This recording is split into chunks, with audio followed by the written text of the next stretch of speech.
Hey everyone, today I'll be showing you how to connect TikTok Pixel to Shopify. Once you have set up your TikTok ad account, the next step is to install the Pixel on your Shopify store. To do this, head over to the Ad apps. Scroll down and click Shopify App Store. Find the TikTok app and install it.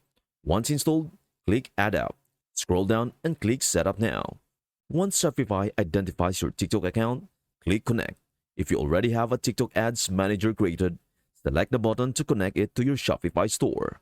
If you don't have one set up yet, click the link in the top right to create a new one and follow the steps. When setting up your TikTok Pixel, ensure you select the maximum level of data sharing. Scroll down and select Confirm. If you haven't already, fill out your company information, then select Finish Setup. To check if your Pixel was set up properly inside your TikTok Ads Manager, go to Tools, click Events, then verify your account will show afterwards. Apply for that, and after that, you should see your TikTok Pixel created. You will see the creation time just a few minutes ago, confirming that you have successfully connected your TikTok account to your Shopify store. And that's it. That is how you connect TikTok Pixel to Shopify. I hope this helps. Thank you for watching and see you in our next video.